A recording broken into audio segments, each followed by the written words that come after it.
Let us begin here, then. One of me against the two of you. Will that be enough to make a fight of it?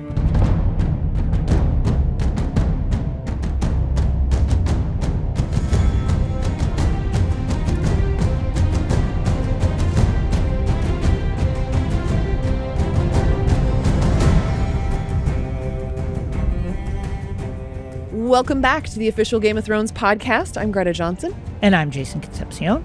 We got a big one to talk about today. We've got a big one to talk about today, folks. We sure do. We are talking about episode 6 of season 3 of House of the Dragon, which was written by David Hancock and Sham Puppet and was directed by Lonnie Parastier. And we've got some great guests on this podcast to talk about that all with. First, we'll be joined by the one and only Fabien Frankel, who plays Criston Cole, to talk about his character's journey this season. Plus, I'll talk to Benjamin Evan Ainsworth, who plays Prince Daeron Targaryen, the young and reluctant claimant to the Iron Throne.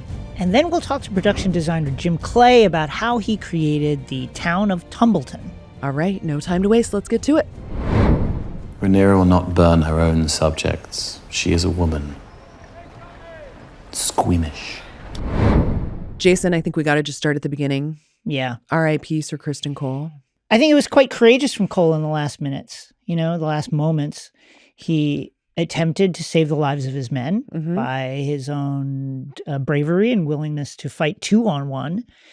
And I think it's particularly sad in the light of the fact that he had just told Gawain that he wanted to die in an active way. He wanted to die with a sword in his hand in battle fighting, but really dies in a kind of ignominious way. I think he would probably consider that, don't you think? Yeah, it was definitely unceremonious. Like, it makes me think about Jace's death also. Yeah. Here we are with these characters who are larger than life in so many ways, but then in the end, it doesn't take much, Not a great way to go, but I think on the scale of Westeros, maybe not the worst also. That's a good point. Yeah. It'll be exciting to talk about this with Fabien Frankel later. Totally. Meanwhile, back in King's Landing, we see the fallout of the end of last episode when Daemon discovered the bodies of the slaughtered Night's Watchmen, including Commander Largent. He is quite angry, demands action from Rhaenyra, demands to be sent to Tumbleton where he can take his revenge on Ormond, but she's hesitant at this moment. Let's play that clip. You will answer this outrage with force, but discriminately. If we wait but a while longer... At what cost? Remember the prophecy, your sacred calling, whatever you do in its service is justified. Aegon the Conqueror burned thousands on the field of fire, thousands, and settled the realm for generations. The Conqueror burned enemy soldiers, not subjects who bent the knee. Their lord bent the knee to you. The people would just as happily follow a mule if that same... My father would have bore it. Ah, and there we have it. So where do you land on this debate? What should Rhaenyra's first action item be? I don't know. I feel like we are getting more and more to the point where Rhaenyra keeps trying to do what Viserys would do, and it's not working for her. She is not being taken seriously enough. I understand Daemon's frustration because... Totally. He had just gotten done arguing the City Watch. We need to bolster the City Watch. Defense in the city. It's very, very important. And now she's flip-flopping when he wants to now take the other side. He's like, send me to Tumbleton. That's it. Let's wipe this guy out. And now she's saying, no, you were right. Like we've got to shore up the our security inside King's Landing. So I get why that's very frustrating. At the same time, I empathize with her because there's kind of like no good options. Oh, for sure. Yeah. Yeah. Since she took the throne, there's been no good options, really. Right? Not at all. And while, again, I do think she's getting some good advice from Alan, not much from Sabitha and Torrin Manderly. Mm-hmm. Daemon has this great line where he's, I'll hear no more from those whose greatest battle has been with their indigestion. Oh, man. That's rude. Yeah, super rude. What do you think of Daemon's argument about Aegon the Conqueror? Like, he just blasted everybody. He is right. Egg on the Conqueror just blasted everybody. And you also kind of get the feeling that, I don't know, aren't we all used to this in this? I'm not saying it's right, but you live in this world. Yeah. Aren't you kind of like, listen, we can get burned by dragons anytime. Yeah, sometimes you get blasted. That's just what happens. I think everybody would understand. That's all. I don't think it'd be great, but I think they get it. Yeah, it does kind of seem like, especially if all you had to do was burn Tumbleton and you could really shore up your resources and start to feed people. Like, sure, it would be rough, but like, it does seem like there's a way where you could really legitimize your own case at that point, right? And two, Mysaria says during this debate, don't give Ormond what he wants. But he's banking on you not burning the town. Like, that's his whole strategy is, well, she won't do that. She's soft. So do it. Yeah. I don't know. That makes me sound terrible. There are a lot of women and children in there. Obviously, we pray for them. Yeah, thoughts and prayers. You know what I mean? We pray for them. But also, like, what's stopping her from putting her own agents into Tumbleton and making things a mess? You know, she could do that too. I feel like there's, between burning the whole town and doing nothing, there must be a middle ground. Yes. And she's not getting those options from people like Mysaria. Later in this episode, Daemon goes to fight for the men of the City Watch. They all quit, and then Daemon finds a Daeron supporter and tortures him. Yeah, I mean, that's very... it's got to be painful for Daemon because, again, he built this organization bit by bit, brick by brick, man by man. And you could tell that he took a lot of pride in doing that and took a lot of pride in their loyalty to him. So their abandoning of him has to be painful in its own right. And then the fact that he couldn't protect them, couldn't do anything about the fact that they have been gutted in front of his eyes. Literally. It's got to be tremendously unmooring for him. And you understand why he's so furious when he's in that small council saying, just unleash me at Tumbleton. Just do that. Well, and I think it's also like that's Daemon doing what Daemon does best, arguably, right? I mean, he's been hanging out in King's Landing for a while, asking to be let loose. Speaking of Daemon, he kind of bumps shoulders with Ulf in the street. Let's play that moment. Are you not commanded to stay in the keep under guard? Well, yes. In a manner of speaking. Insolent maggot. I'm up that bloody hill for days at a time. Men deserve their simple pleasures. Keep us going. You yourself should understand. Set foot in the city again, and I'll put out your eyes. You yourself should understand. I mean, I could see why Daemon wouldn't like to hear that. A man needs a walkabout and a pie and a bit of the scran. Yeah, I mean, there's got to be a better way to handle this, but I understand the frustration. Ulf, can't we just get him drink in his chamber or whatever and bring some of his tavern buddies to hang out with him? There's got to be some other thing. And it's I think it speaks to the lack of, flexibility, ideological flexibility from Daemon, Rhaenyra, and probably the rest of the nobility, that they can't possibly imagine what would motivate a guy like Ulf. Like Ulf wants to hang out in the tavern where he's a big shot and everybody's like, holy shit, this guy Ulf that we knew, now he's got a dragon. That's so cool. He wants that. So give that to him because it's really pretty cheap.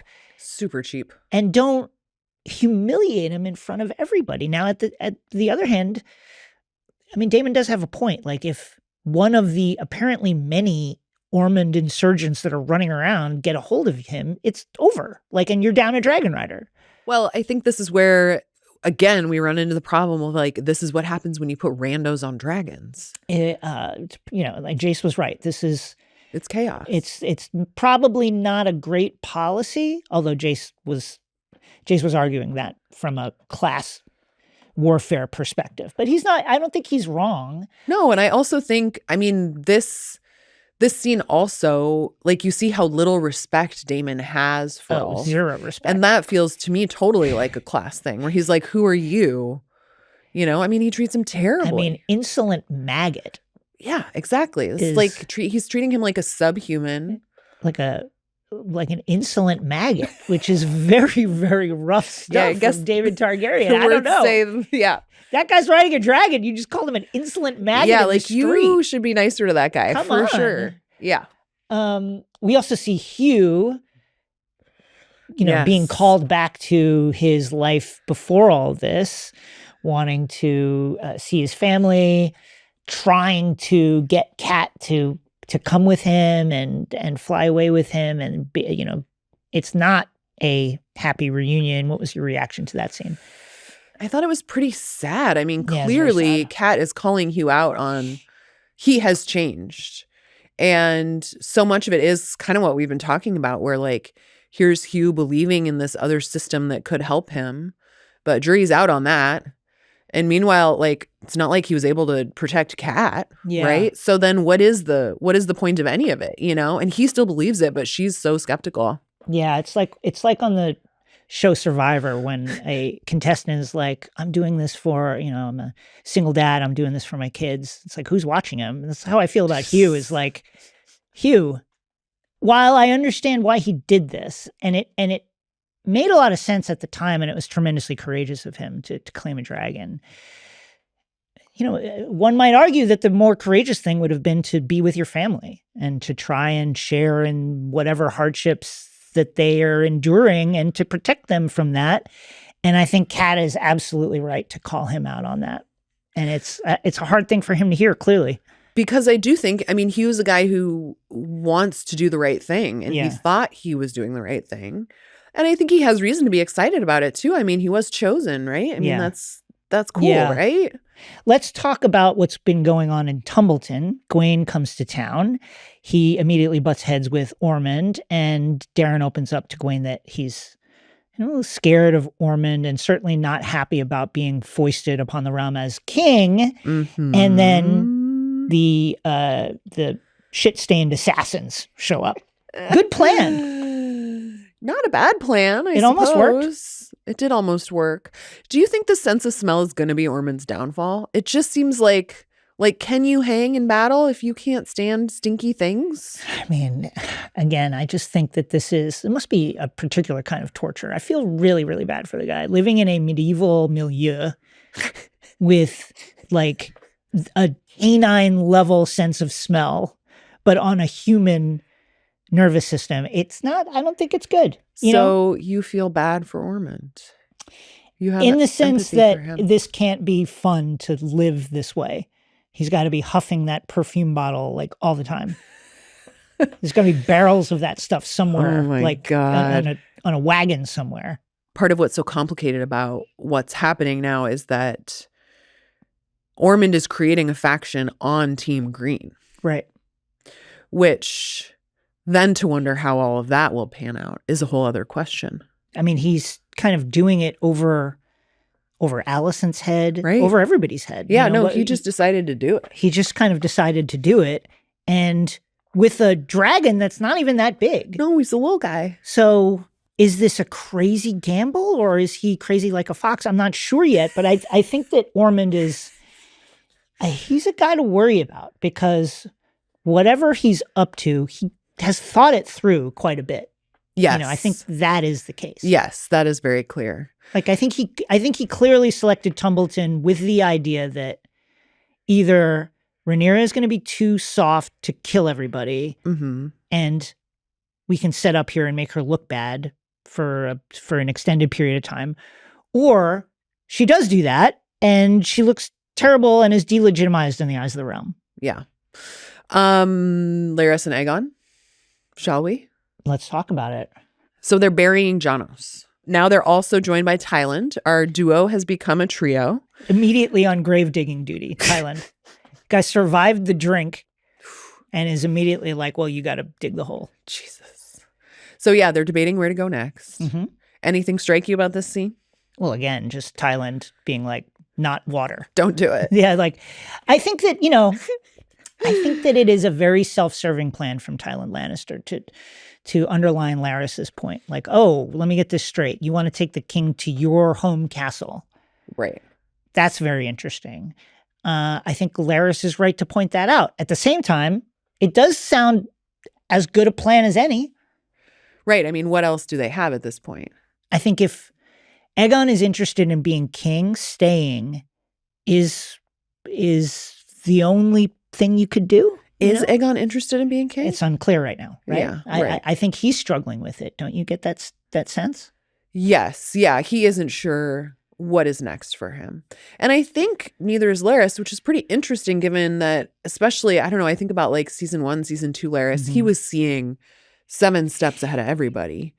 And now I think because of the nature of like being on the run, there is such a more like urgent, pressing, like he's doing daily strategy as opposed to long con, you know? Yeah, it does. It is striking the lack of options that he has. His thing, and he's stood strong on this ever since they hit the road, is I have money in Bravos. Let's go to Bravos. We'll say, we can be there and either start over or you can launch your retaking of Westeros from there, but I have money, I have a nice house, etc. Oh my God, why would you say no to that? Because you don't want to get on a boat again if you're Tywin Lannister. And also, like the sea voyage, I think it would be treacherous. You've got a long way to go to the port. And I think, again, why would you say no if you're Aegon? You're the king and you fled to another country. It does look bad. What did you make of Aegon taking Tywin's temperature on whether or not he's a bad guy? I think Aegon has so much learning to do. He just has so much more growing to have happen. I'm like curious about this arc, partly because, as we've talked about, Aegon like has been quite awful most of the time. Yeah, it's we get little like sprinklings of like, oh, maybe there is a good person in there somewhere. It's kind of like that idea that everybody should wait tables. You know what totally. Aegon's going through? Like he's just learning about life and disappointment and what that's like and things not going your way. Still killing people without any repercussions. Killing people. Do you think Aegon trusts Larys? I think he does. Because Larys could have sold him out though he did technically sell him out immediately after their discovery in episode 1, he has worked hard to keep him safe this whole time. Yes. I mean, I will also say still that Aegon has no choice but to trust Larys. Yeah, that's true. But yes, he has kept him alive this long. Yeah. We also get to see Corlys in this episode. He's on the road. Just hanging guys. Alan comes to him and tells him that Rhaenyra wants more of his men.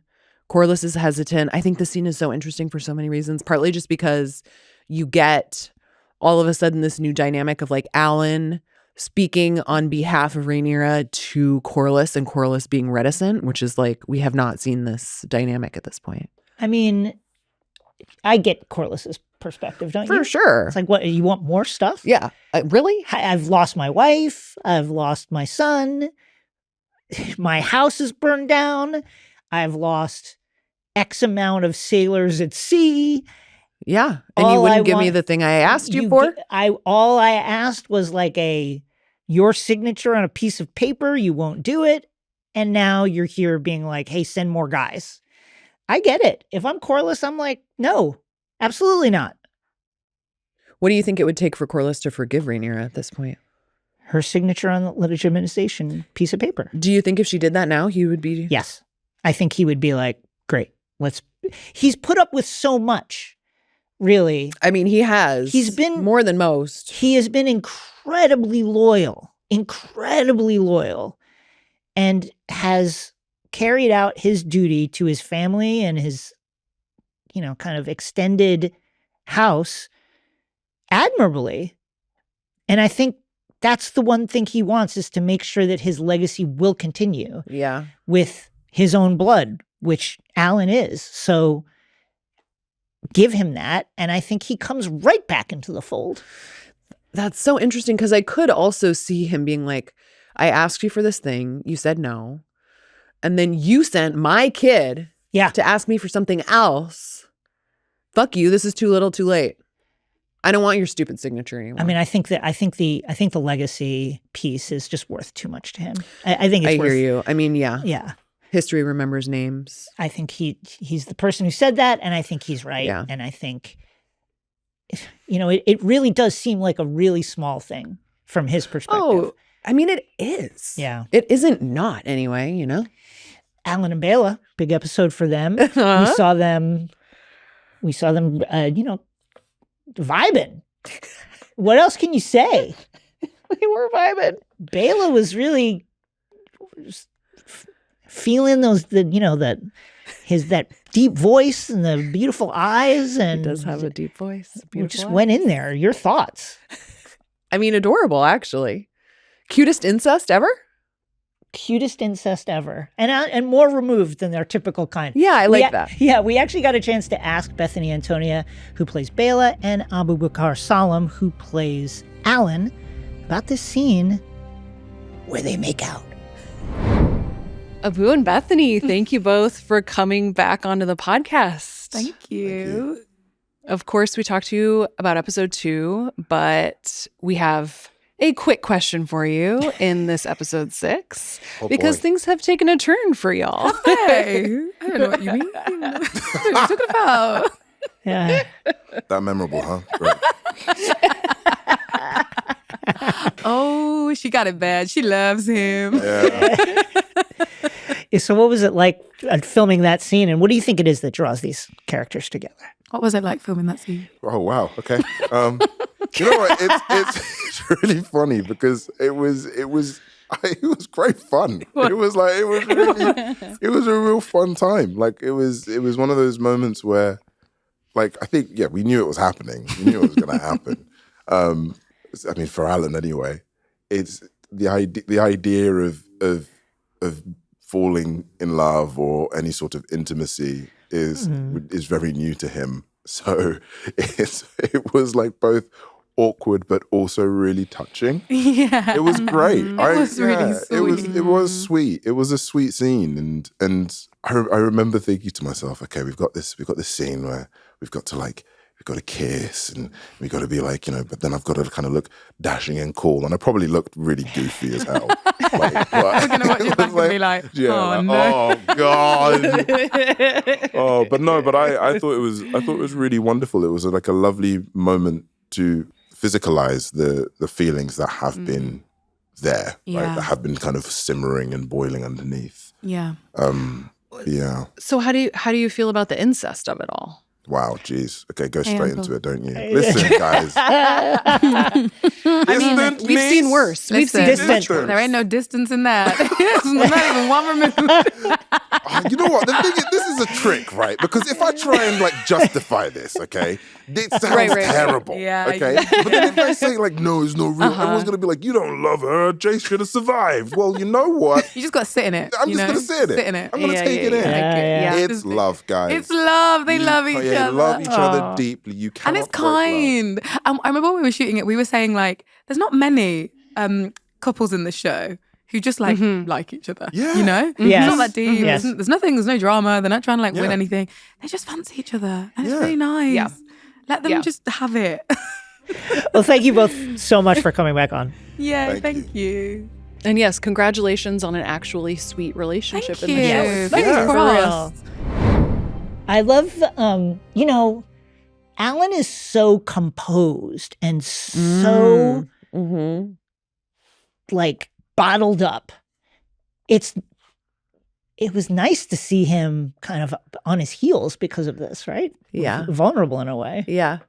Yeah. I mean, I really do think there's a sweetness to it, which is pretty weird to say, but I'm I'm rooting going to for stand them. by it. Yeah. I'm rooting for them because, like Bela said, you're just losing people. Let's take advantage of the time we have. Yeah, It's totally. wonderful. Meanwhile, over in Harrenhal, Aemond and Alice continue whatever that is.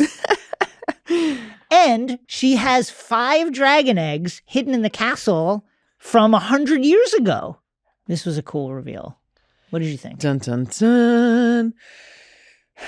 I thought it was cool, but I imagine it has larger implications than what we're looking at in this particular scene, just because, as we've seen even with Sure. Daeron's little dragon, those aren't going to do anything for anybody for a long time.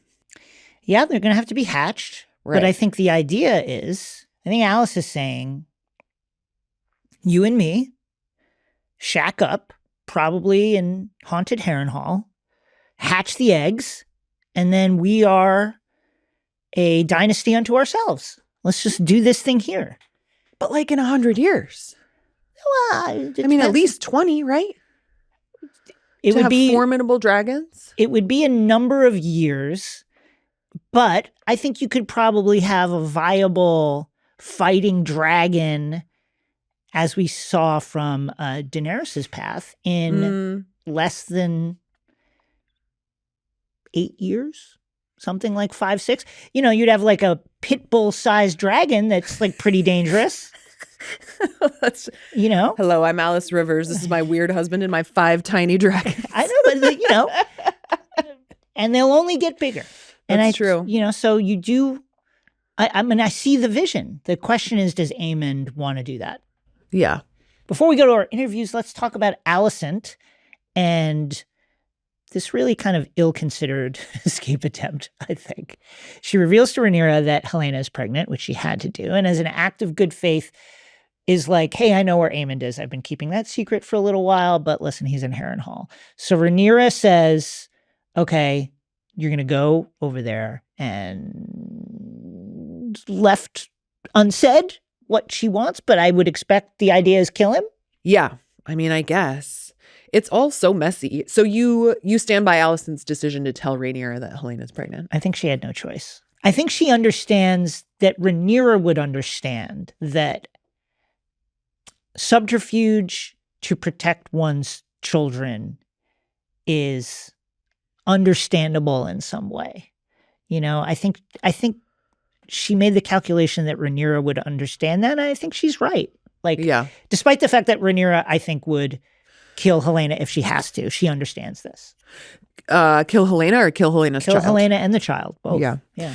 Man, Alicent, I have so much compassion for her. I do. I think it is crazy to be asked for another thing after she opened the gates and talked the guards off the wall and talked Aemond out of town. Talked to Commander Largen and got him to stand down. Did all these things. Risked her life to go over to Dragonstone. Did all this stuff, and now it's like, oh yeah. P.S. Now go kill your other son. Come on, give me a break. No big deal. Well, very exciting. We got a chance to talk with Fabien Frankel about Criston Cole and Criston Cole's fate. So let's go to that conversation now.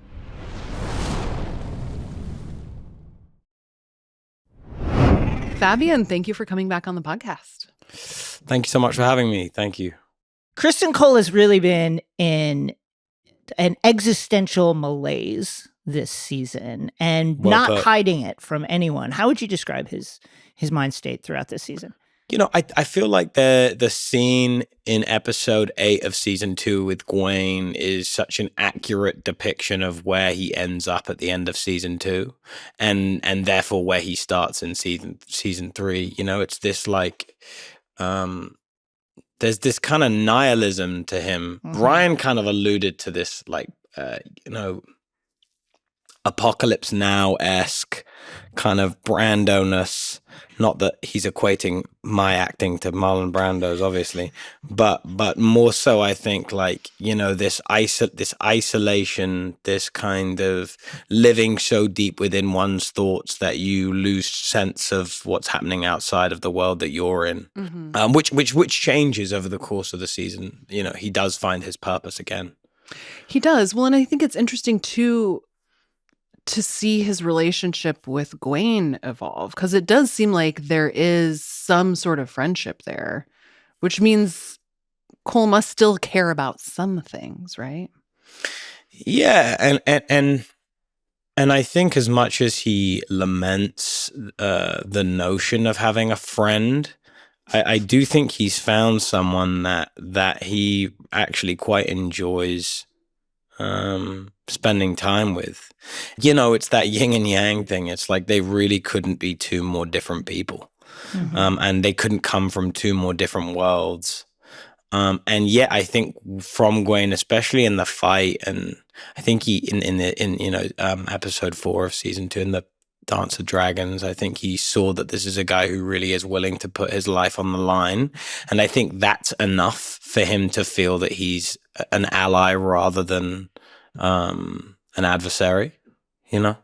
There's this wonderful conversation between Gawain and Cole in which Gawain says, hey, come to Old Town. Yeah. Good job. Get to hang out. It'll be great. Get away from all of this death. And Cole's like, no, I'm going down with the ship. Why does Cole reject that? I think he knows that that's not the path that he set before him.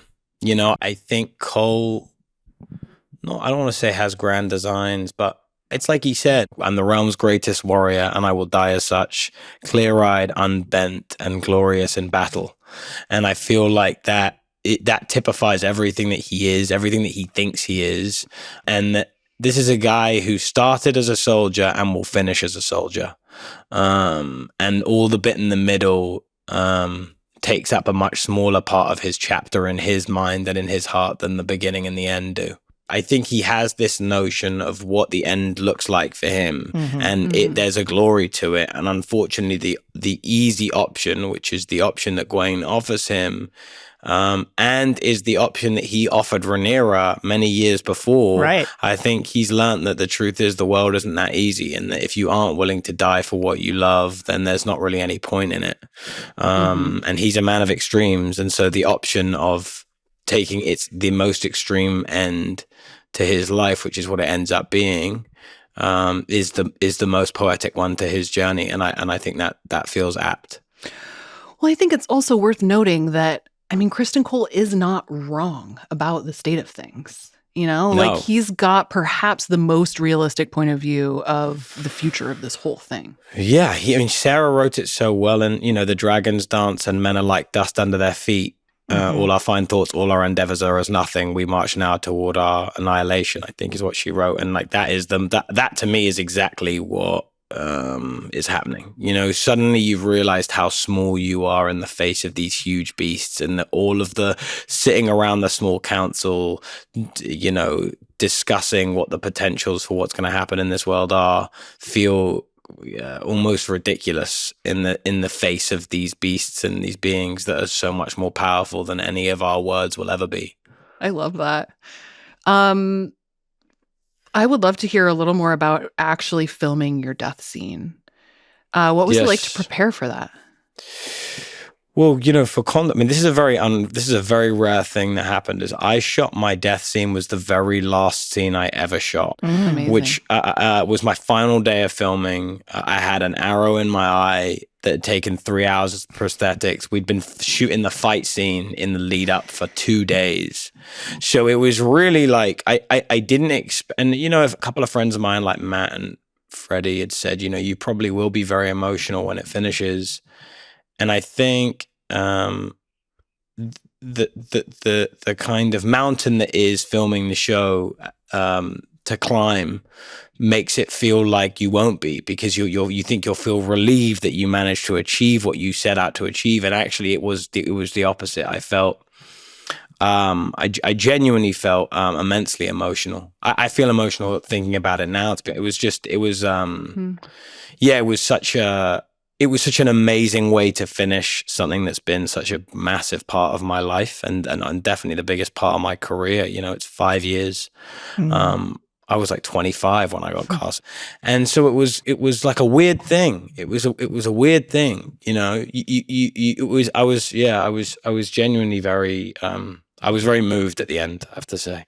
In Cole's final moments, he pulls the handkerchief Alicent gave him, her favor, from his sleeve. What is he, you know, where does he end feeling about her? Like, what is the last bit of thought that he has about Alicent? You got to remember that Alicent was the one who stopped him killing himself in season 1. I don't know that you ever forget someone like that in your life. You know, that you really will endow them with with ostensibly being like a godlike figure almost, that kind of like came down, this hand that came down and stopped you doing this thing to yourself.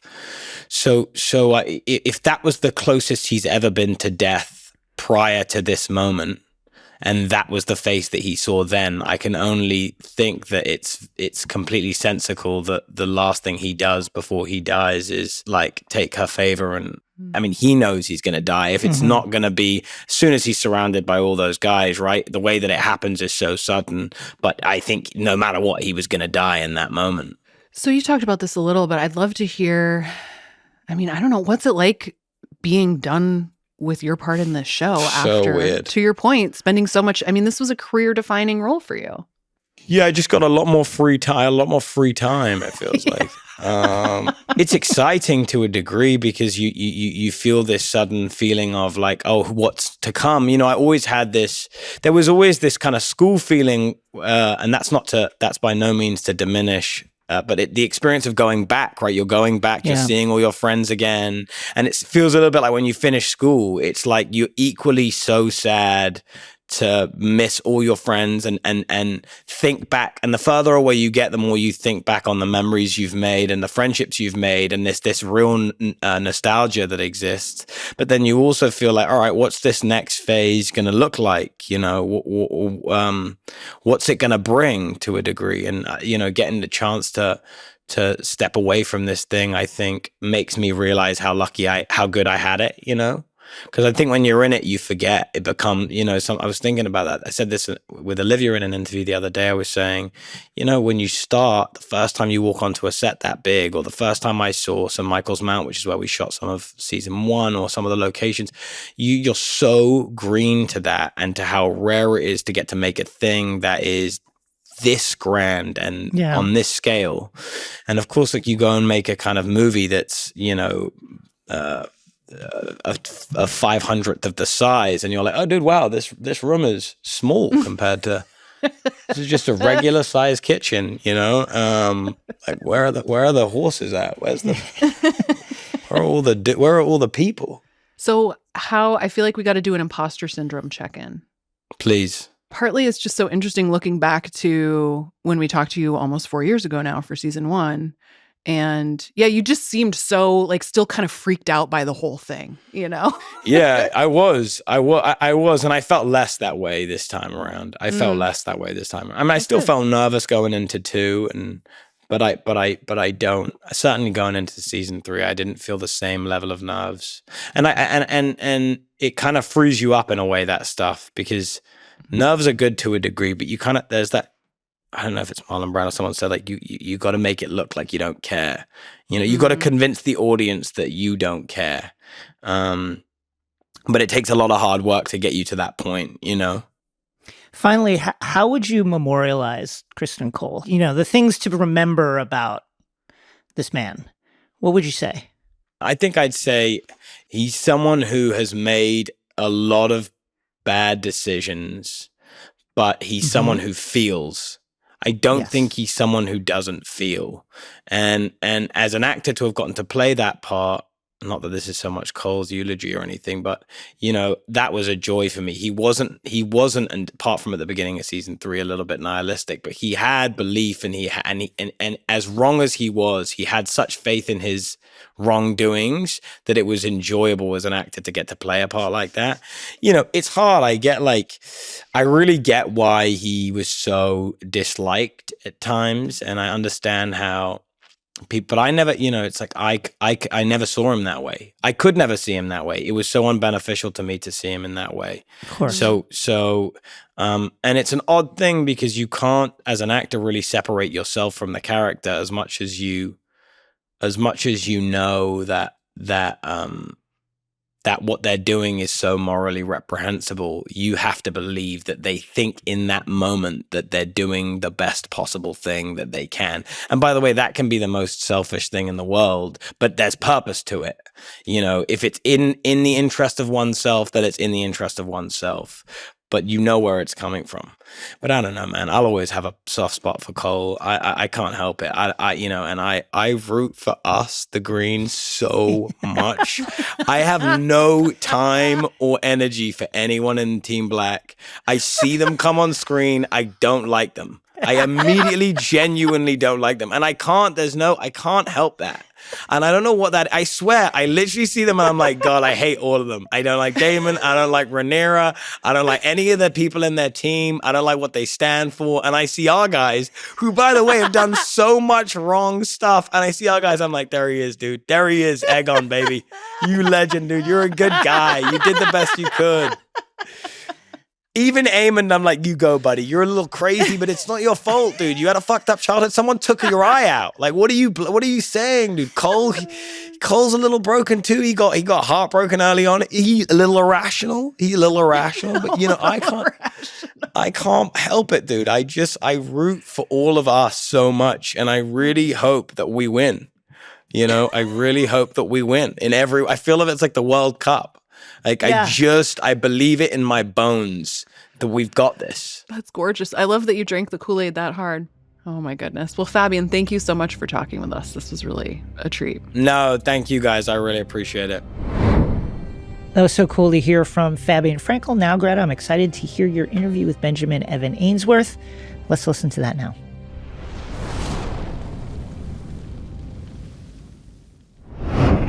Benjamin, thank you so much for coming on the podcast.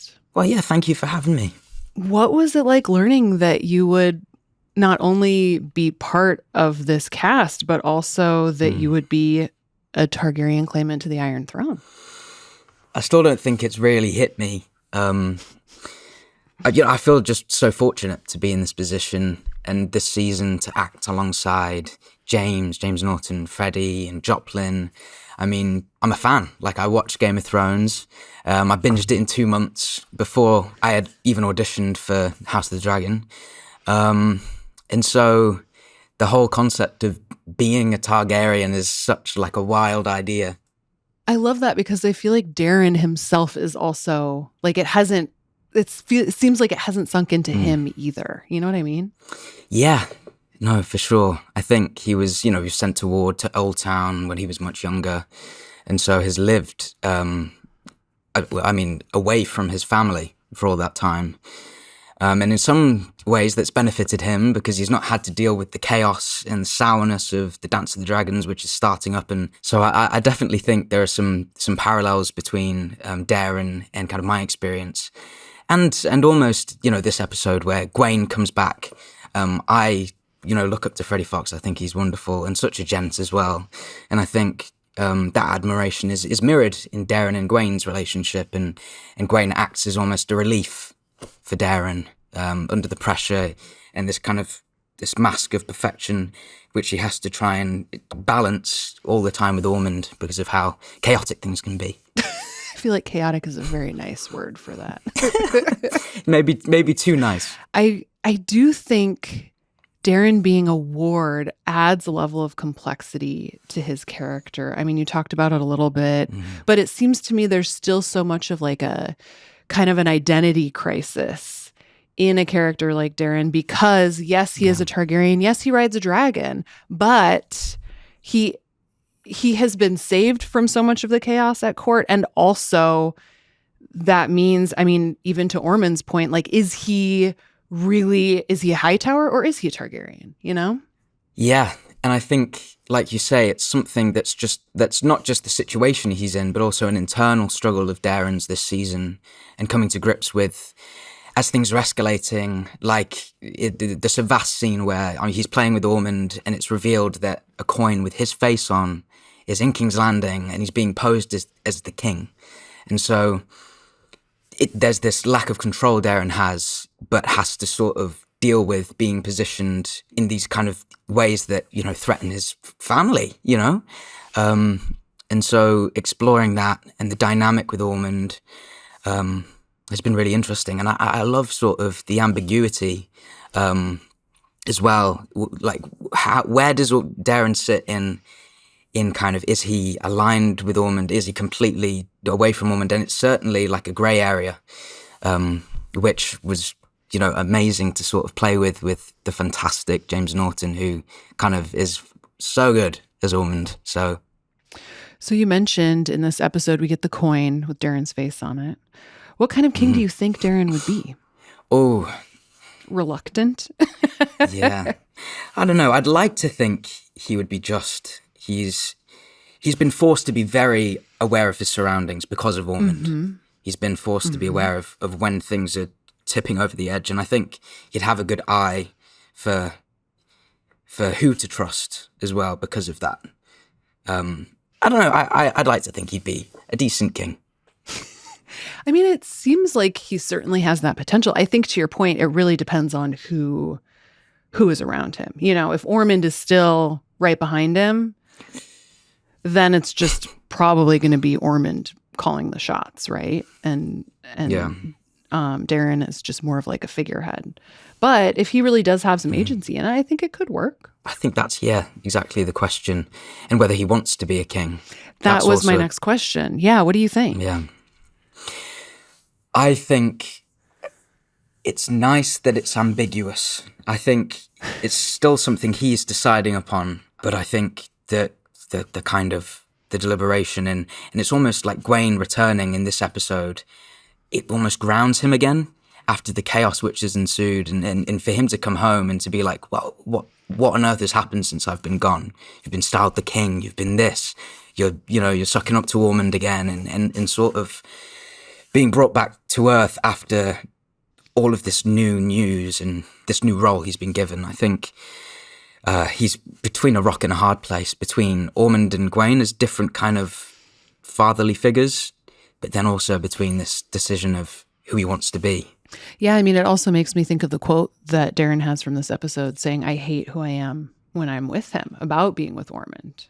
It's funny because he can't say that when he's around Ormond, but when he's with Gwaine, he can express that. And I think that scene kind of walking down the corridor away from Ormond, like the first time he's seen Gwaine for months, I think kind of speaks to that frustration being kind of let out.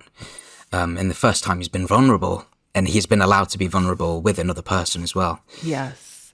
So what was it like to film the assassination scene in this episode? Oh my gosh. It was like the most Game of Thrones day that anyone could ask for, I reckon. Like, you've got James thrown up over the table, a guy's innards being cut through, blood, poo, all of it, like in one room. So it was you're like, in a room. I do that. You could have been outside, I suppose. I know. Yeah, honestly. But luckily they were using crumbled up digestives and water on the floor. So it didn't smell too bad, luckily. Actually, it sounds like it probably smelled kind of nice, right? Ginger? Bit of Yeah, ginger? it did. It smelled like a nice Sunday evening. Cup of tea, digestives. Yeah, aside from the bloody head on the table, but Right. Well, Benjamin, thank you for talking with me about this really interesting character. I really enjoyed our conversation. Oh, well, thank you for having me. Yeah, it was lovely to chat. All right, now let's go to our final interview of the episode. It is with production designer Jim Clay.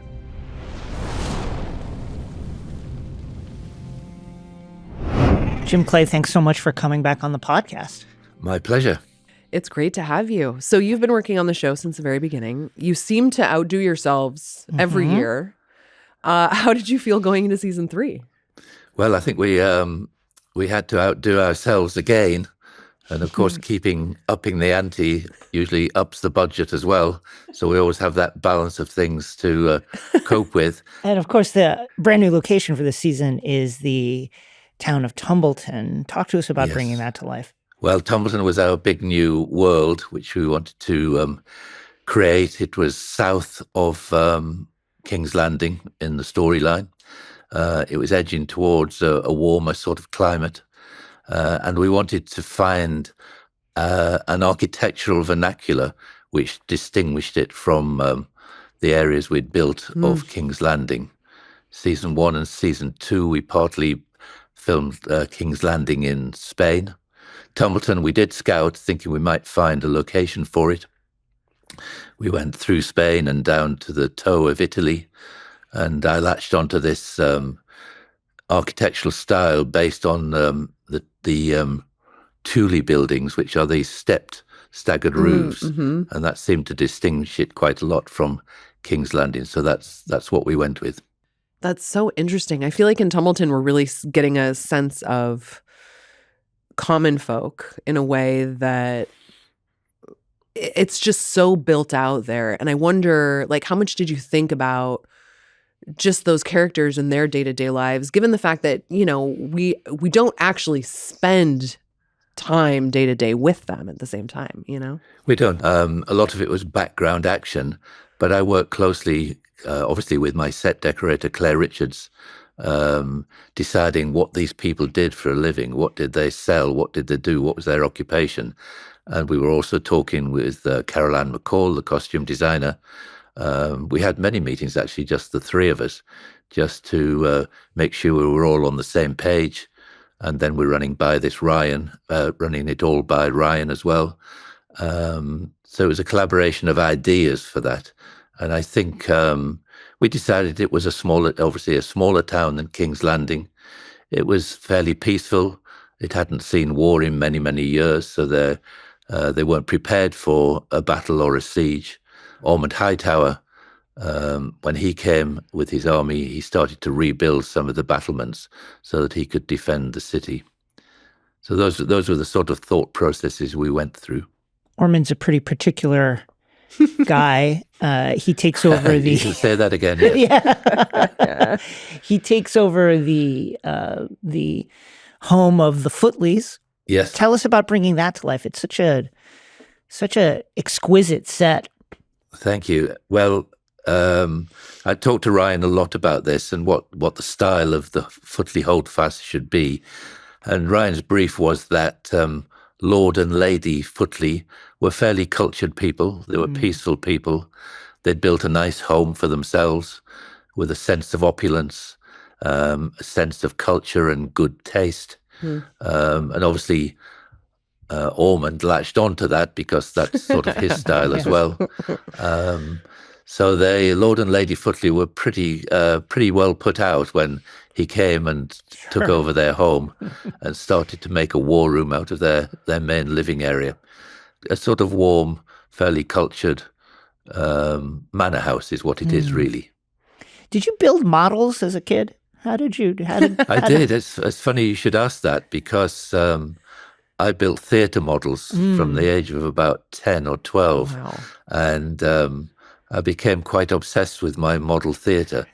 And when I left school, I went into architecture as a trainee architect, obviously starting as a very junior print boy. But I was obsessed with making models and architectural models by that point.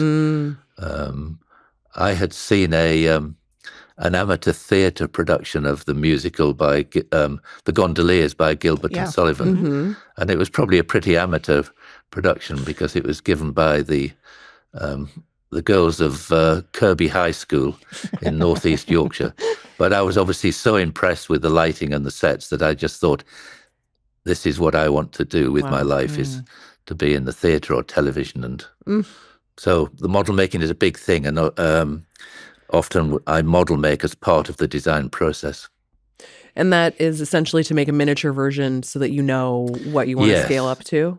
Indeed, yes. It's a sort of designing in 3 dimensions rather than starting with a plan and then elevations. I do that as well in harmony with the model making. And then I have an assistant, Ruthia Gomez, who is pretty masterful model maker. So she would then take on the style of what I was doing and I would draw the overall plans of the city. And then she'd start to, with me, build more buildings, and then we'd move them around and juxtapose all the buildings in different positions until we had a complete model of the city. And the model was the amount we were going to build on the backlot, and then obviously it is then extended digitally as well. That's so cool. That is really cool. We also have to talk about Harrenhal, our favorite weird place. Yes. Still very wet. Dripping. How did you build on what you had in season 2 in terms of, I mean, it is just creepier and weirder this time around. Well, I think Harrenhal is my favourite set. It's the one I have most pleasure in designing and building, I think. The very original thoughts about Harrenhal, I think I've said before, were it's a place where everybody feels disconnected, disaffected. We don't like to use the term haunted because it seems such a cliche, but it's to do with you can't really determine the time frame where you are. It's unsettling. So we built lots of it before, but this time we wanted to build more corridors, another workshop for Alice. And I've long wanted to build these big, tall, burned statues as the representing the elders of Harrenhal, the previous lords of Harrenhal.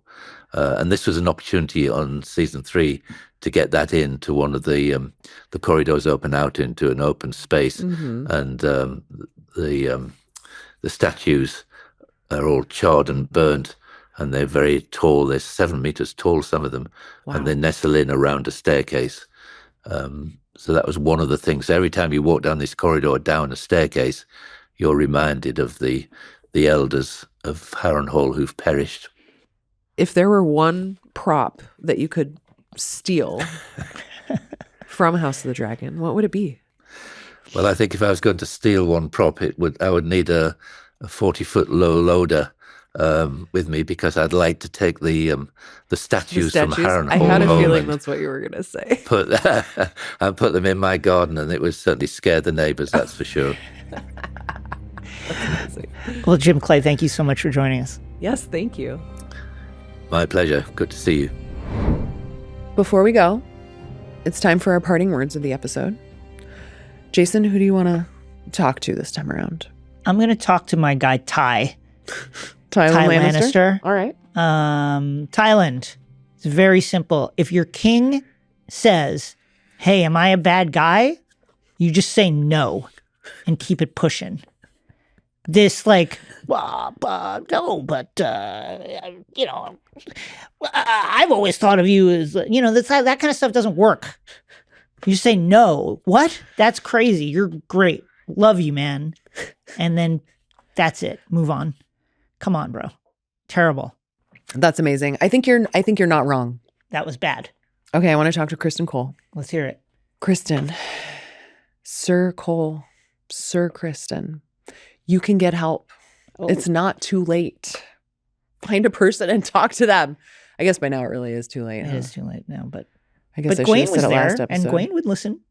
Yeah, I just feel like, we've talked about Cole's trajectory a lot. I understand why we ended up where we ended up, but Sir Criston, you had so much potential. You fought so hard, and you had such you had one of the best perspectives on what was happening than pretty much anybody, I think. You did. But there are other ways out, dude. Go to Bravos. Find a therapist. It'll help, I swear to God. Well, that's it for this episode. R.I.P. Criston Cole, the Ragman. Don't forget to join us next Sunday night, right after episode 7 airs on HBO and HBO Max. We'll be joined by some special guests. Yes, if you like what you are hearing and watching, don't forget to leave a rating and review in your podcast player of choice. You can find us on the Game of Thrones and House of the Dragon social media handles, and you can also watch us on Spotify, YouTube, and HBO Max. You can find me on Instagram at Greta M. Johnson. You can also listen to my podcast, Happy to Be Here. And you can find me on Instagram at NETW3RK, and you can listen to me on the podcasts X-Ray Vision and Wait a Second.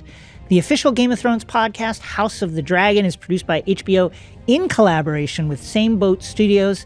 This podcast is hosted by Greta Johnson and Jason Concepcion, who also produces the show. Our executive producers for Same Boat Studios are Gabrielle Lewis and Barry Finkel. Our senior producer is Ben Goldberg. The show is mixed by Hannes Brown, and our video editor is Stefano Sanchez. Our digital content producer is In-Sung Huang, and our studio engineer is Javi Cruces. Special thanks to Michael Gluckstadt, Allison Cohen-Sorokach, and Kenya Reyes from the HBO Max podcast team. Thanks for listening. See you next week.